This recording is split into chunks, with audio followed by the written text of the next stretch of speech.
రోజు రోజుకి ఉష్ణోగ్రతలు కనిష్ట స్థాయిలో నమోదవుతున్నాయి. ప్రధానంగా ద్వితా తుఫాన్ ఎఫెక్ట్ వల్ల అటు ఉత్తర తెలంగాణ, ఇటు ఈశాన్య తెలంగాణ, దక్షిణ తెలంగాణలో కూడా రోజు రోజుకి కనిష్ట స్థాయిలో ఉష్ణోగ్రతలు కూడా నమోదవుతున్నాయి. అంటే గత 3 రోజుల కిందట కూడా ద్వితా తుఫాన్ ఎఫెక్ట్ వల్ల కూడా నార్మల్ టెంపరేచర్గా ఉష్ణోగ్రతలు నమోదైపోయినాయి. అది ఏదైతే రానున్న 3 రోజుల పాటు కూడా సింగిల్ డిజిట్లో ఉష్ణోగ్రతలు కూడా నమోదయ్యే అవకాశాలు ఉన్నాయంటూ కూడా వాతావరణ అధికారులు హెచ్చరికలు కూడా జారీ చేశారు. ప్రధానంగా రోజువారీగా మేఘాకృత వాతావరణంగా మారుతుంది. అదే చలి తీవ్రత కూడా కొంచెం ఎక్కువగా ఉదయం సమయంలో కూడా ఉంటుంది అనుకుంటూ కూడా వాతావరణ అధికారులు తెలియజేశారు. ఏదేమైనప్పటికీ కూడా రానున్న 3 రోజుల పాటు కనిష్ట స్థాయిలో ఉష్ణోగ్రతలు నమోదవుతాయని వాతావరణ అధికారులు తెలియజేశారు.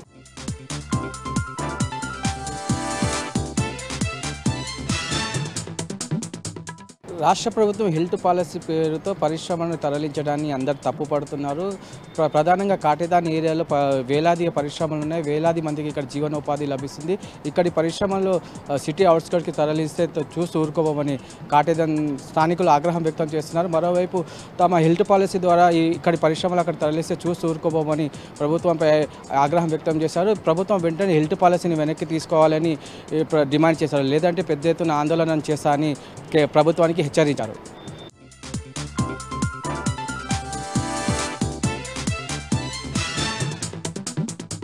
హైదరాబాద్ ప్రధాన వార్తలు చూసుకున్నట్లయితే చంద్రాయణగుట్ట పోలీస్ స్టేషన్ పరిధిలోని 2 వ్యక్తుల మరణం కూడా స్థానికంగా ప్రజలకు కలకలం రేపింది.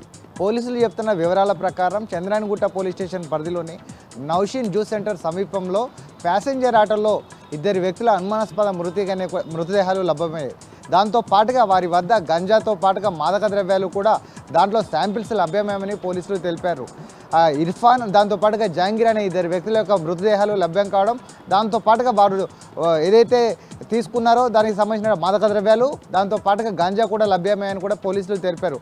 అసలు చనిపోవడానికి గల కారణాలు కూడా దర్యాప్తు చేసినట్టుగా పోలీసులు తెలపడంతో పాటుగా మృతదేహాలని పోస్టుమార్టం నిమిత్తం గాంధీ హాస్పిటల్కు తరలించారు. ఇక మరొక వార్త చూసుకున్నట్లయితే పంజాగుట్ట, బోరబండ, మధురానగర్ దాంతో పాటుగా వచ్చేసి స్థానిక పోలీస్ స్టేషన్లో లభ్యమైనటువంటి 45 మంది పీటీ కేసుకు సంబంధించిన వ్యక్తులను నాంపల్లి కోర్టుకు హాజరుపరిచారు.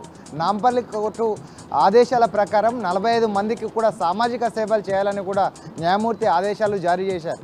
ఆదేశాల ప్రకారం కూడా జూబ్లీహిల్స్లోని కృష్ణకాంత్ పార్క్ వద్ద 45 మందితో పాటుగా సామాజిక సేవలతో పాటుగా క్లీనింగ్ కార్యక్రమాలు కూడా పోలీసులు నిర్వహించారు.